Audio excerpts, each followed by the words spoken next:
Hi everyone. The three social media platforms that I use on a daily basis that I'm going to be talking about today are Facebook, Instagram, and Twitter. I definitely find myself on these sites on my phone far more often than my computer, but it's definitely interesting to see the differences that the apps have from the actual websites. So we can start with Facebook. Facebook is actually the one site that I visually enjoy more being on my laptop or desktop computer rather than my phone. I think it just flows much more aesthetically than the app, and obviously is much easier to post with.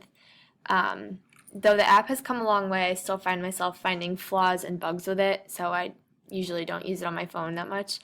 But we all know that this is the box where we can post anything, whether that be a status, a photo, a video, etc., and that this box is available on the news feed or on our own profile or on someone else's wall to post something directly at them. Obviously, we have our own profiles, which holds all of our personal information, and the spot where we're notified when someone comments, likes, posts something that involves us. We also have the direct messenger, which I do feel comes in handy at times and is definitely a pro about Facebook, and where we receive friend requests. The newsfeed is definitely where I find myself spending most of my time. We can go on it. I see updates from old friends. I see ads for clothes, which I do more often than not. It's cool to see, back to school pictures and people's, relationship statuses or where they got a new job, stuff like that. My sorority sisters. So it's definitely a place where I go a lot to catch up, whether that be on news, with my family, my friends.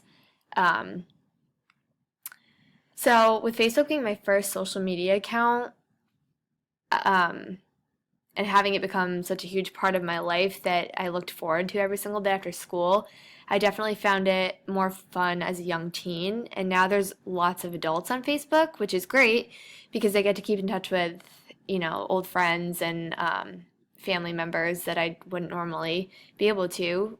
So that is definitely a pro for Facebook. And a con would be that it definitely seems to be a place where certain people think that they can vent or seek attention on things that the rest of the world doesn't necessarily need to know. And I'll be honest, I've thought about deleting my Facebook account before out of pure annoyance at posts that I've seen, but I do think that the good outweighs the bad, and it reminds you of birthdays you may have otherwise forgotten about or events you're attending, and it's also great for meeting people. I know a lot of people that say that they've messaged their future roommates on Facebook where they can communicate and get to know each other better before living together, which is like so great. Like our parents didn't get to do that or anything. So it's also a great spot to find and communicate like for groups for school projects and stuff. And while it can definitely get overwhelming at times, I feel like I can get any information that I need through Facebook. So I do think that it's a really good site in the long run. And next we can talk about Instagram. So, this is my Instagram, and it is by far my favorite social media platform. I find it, just really fun to post on, and I love photography, and I often find myself taking pictures specifically to post on Instagram. Yes, for the likes, I'm guilty, but it's a weird sort of natural high to see your phone light up over and over again. And it's hard to not think about the fact that we can sometimes go through so much trouble to take a certain picture or take the time to edit it or take the time to think of a great witty caption just for a number. I blow my own mind at doing that myself sometimes. So a huge pro for Instagram is that when you're posting something, you can click Twitter, Facebook, Tumblr, and a lot of other social media platforms to post them all at once. It's fast and convenient and pleasing to have your posts go everywhere all at the same time. And another pro is that you can really find out just about any information through Instagram as well. There's ads, but not to the point where they're obnoxious. And when something goes on in the world, there's often like mass posts about it, so you can stay on top of your daily news as well. A huge con with Instagram is that it doesn't let you post anything on the actual site.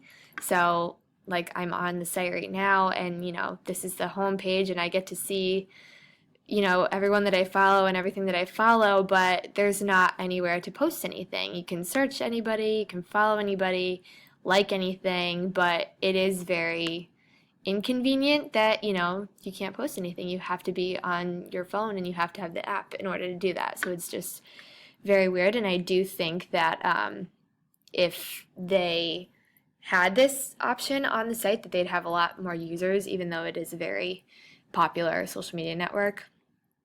That being said, the app for your phone is obviously much more user-friendly and has more purpose than the website.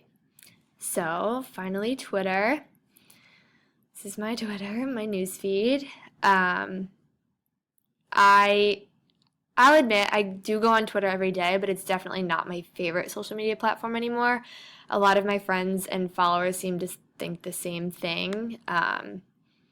It's just not the same as it used to be. There's no urge to be on Twitter for me anymore. And when I scroll through the newsfeed, it's usually quick little recipe videos or retweets of vines, ads, or daily news information. And occasionally I'll catch a funny tweet from an old friend from high school or find out my favorite singer is touring around me. But other than that, I just find it somewhat boring.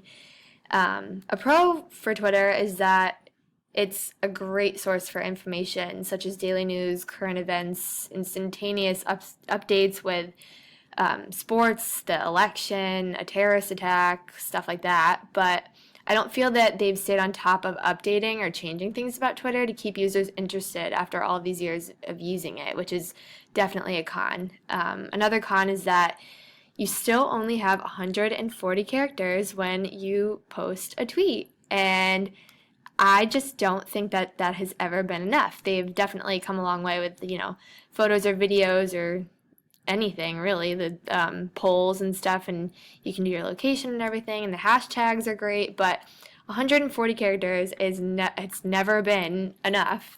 And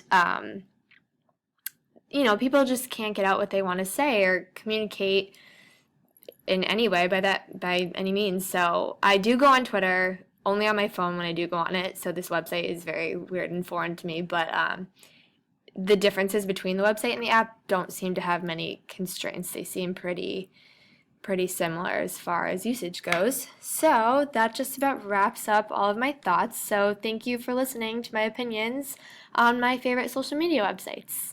Thank you.